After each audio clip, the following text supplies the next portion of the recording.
ज्योतिर्लिंगाचे वैशिष्ट्य म्हणजे ना की सर्वांना इथे गाभाऱ्यात ज्योतिर्लिंगाला स्पर्श करून देण्यात येतो आणि हे अगदी फ्रीमध्ये आहे. कोणी पण केलंय ना खरंच त्याला सलाम माझा. सुंदर असे माकडं रस्त्यावर बसलेत माझ्या स्वागतासाठी. तर जाता जाता आपले काही मित्र भेटले, काही सबस्क्रायबर्स भेटले. ज्या पद्धतीने रील्समध्ये बघितलं होतं ना सेम आहे. ट्राय करू काही खेळू वरती. वाटेत आपल्याला मोठमोठी झाडे, वेडेवाकड्या फांद्या आणि सगळीकडे फक्त पक्ष्यांचा किलबिलाट ऐकू येतो. असं वाटतं की काही काही गोष्टी ह्या व्हायरल किंवा माहीत नसलं ते चांगल्या राहतात.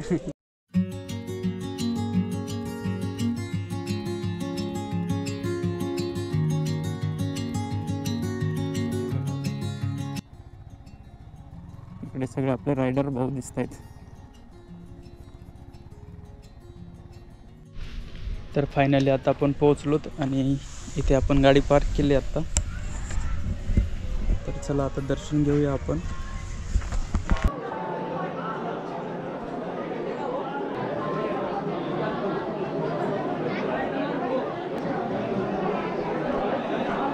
हे मंदिर नागर वास्तुशालीतील असून संपूर्ण काळ्या पाषाणात बांधलेलं आहे.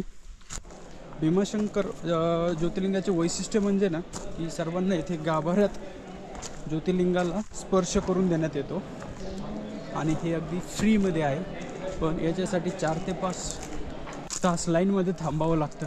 सॅटर्डे संडेला आलात तर खूप वेळ लाईनमध्ये थांबावं लागतं. 12 ज्योतिर्लिंगांपैकी 6वे हे ज्योतिर्लिंग म्हणजे भीमाशंकर.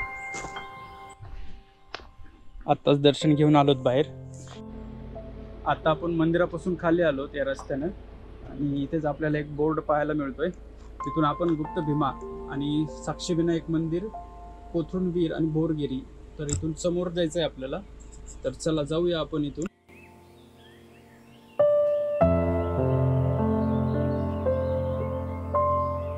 इथून खाली आल्याच्या नंतर ना आपल्याला रस्ता चुकवू नये म्हणून ते बघा, तुम्ही तिकडनं एक रस्ता जातोय आणि इकडनं एक रस्ता जातोय. तर आपल्याला ह्या रूटने जायचंय कारण ह्या भगव्या रिबिन्स आपल्याला इथे बांधलेल्या दिसत आहेत. म्हणजे आपण आता ह्या रस्त्याने जाणार आहोत. तर किशू चल भैया. प्रत्येक ठिकाणी असे आपल्याला रिबिन्स बांधलेले पाहायला मिळते. जे कोणी पण केलंय ना खरंच त्याला सलाम माझा.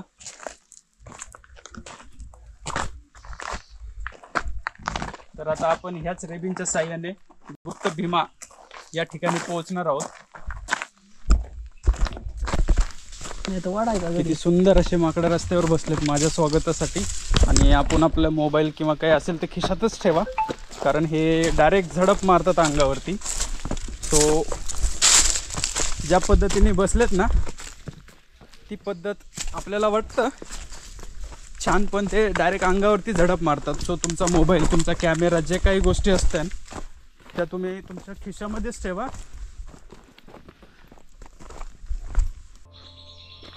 मस्त असा सुंदर असा रस्ता आहे, मस्त असं वातावरण आहे, काहीच विषय नाही आहे.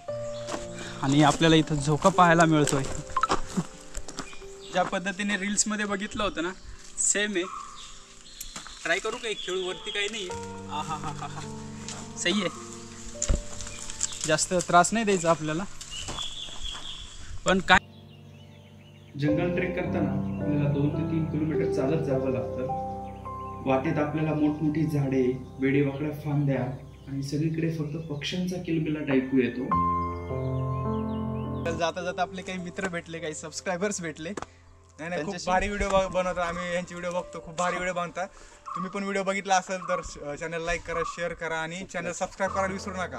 अजून एक कमीत कमी 2 ते 3 किलोमीटर आहे आणि भाऊ खूप लांबनं चालत आले. पार कुठं आले सर? आम्ही बीडवरनं आलेलो होतो. 300 किलोमीटर बाईक वरती लावल्यात आणि इथून आता ट्रेक करत चाललेलो आहे. एवढं रील्स मध्ये बघितलं होतं तर म्हटलं खूपच छान आहे. तर चला म्हटलं आपण जाऊन बघूया. तर आपलं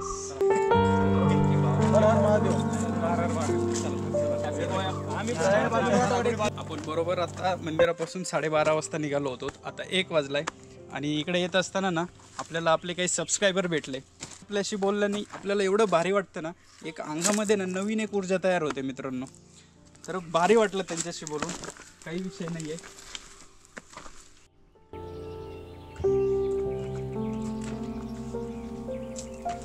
कसं वाटतंय भैया?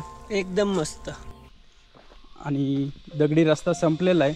आता इथून एकदम सपाट रस्ता चालू झाला आहे, कारण चालायला खूप भारी वाटतं इथे. मित्रांनो, शूट चालू आहे, काही विषय नाही.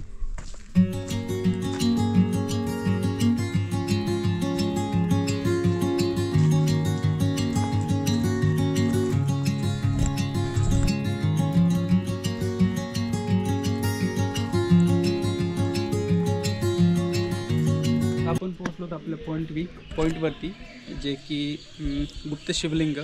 एक आख्यायिका अशी सांगते की शिवशंकरांनी भीमा राक्षसाचा वध केला त्यावेळी शिवशंकर आपल्या इथे येऊन गुप्त झाले होते. त्याच्या साक्षीला म्हणून आपल्याला वरती पाहिलं तर गणपती हा तिथे साक्षीला आहे, म्हणूनच तो साक्षी गणपती म्हणून ओळखला जातो. तर चला आता आपण खाली जाऊन येऊया. तुम्हाला कोणते प्राणी आढळले का? कारण इथं शेकडो जास्त आढळतात असं बोलतात. नमस्कार सगळ्यांना.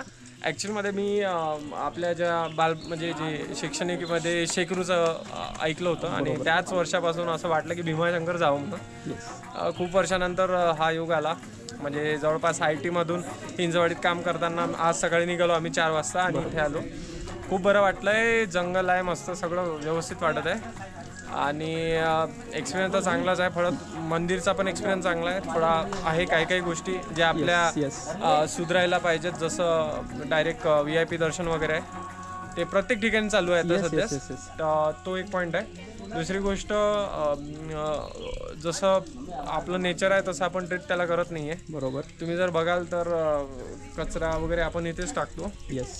आणि मला असं वाटतं की काही गोष्टी ह्या व्हायरल किंवा माहीत नसलं ते चांगल्या राहतात. जसं कुठले पण देवस्थान असो किंवा असे च्या काही गोष्टी आहे ज्या आपण नाश करतो त्याचा, म्हणजे बॉटल वगैरे आपण टाकतो. तर म्हणून जे कोणी बघत असेल रिक्वेस्ट आहे नका करू असे. अभयारण्य शेवटी हे. बाकी ओव्हरऑल एक्सपिरियन्स खूप छान आहे. तर जंगल भटकंती करत करत आम्ही पोहोचलो गुप्त भीमाशंकरला. इथे एक छोटा झरा पाहायला मिळतो, जे की त्याला 12ही महिने पाणी असतं आणि साईडला ही एक पिंड आहे. आम्ही दर्शन घेऊन निघालो आता हनुमंतळाकडे. तर आता आम्ही चाललो कोकण कड्याकडे आणि ही अशी पाऊल वाटच घेऊन जाते आपल्याला तिकडे. कच्चा रस्ता चालू आहे का? किंवा असा कच्चा रस्ता आहे बघा, कारण सावकाशच चला, कारण दगडावरून पाय स्लिप पण होऊ शकतो, मुरगळण्याचे चान्सेस जास्त आहेत.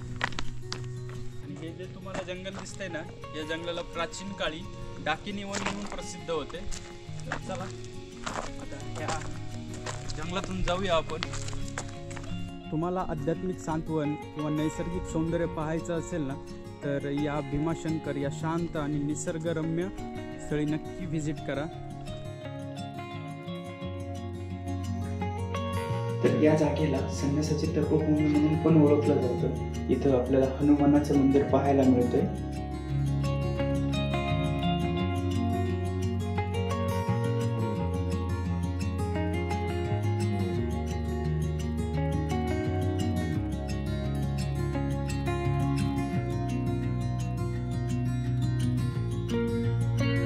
आत्ता आपण आहोत दुर्वासा आश्रमपाशी आणि इथून वरती जे दिसते ना तुम्हाला, तिथे नागफणी पॉईंट आहे. तुमच्यासोबत एक 10-5 जणांचा ग्रुप असेल तरच तुम्ही नागफणी पॉईंटवरती जा, कारण खूप रिस्की आहे इकडे. कारण अर्ध्या रस्त्यात मी गेलो होतो, पण आम्ही दोघंच असल्यामुळे वरती काही गेलो नाही आहेत. दुर्वासा आश्रमपासूनच आम्ही परत वापस चाललोत मंदिराकडे. तिथे मंदिराच्या डाव्या बाजूला एक वरती रस्ता जातोय, तिथे आपल्याला भीमा नदीचं उगम स्थान बघायला मिळते. तर चला वरती जाऊन येऊया आपण. तर याच कुंडामधून आपल्या भीमा नदीचा उगम होतो.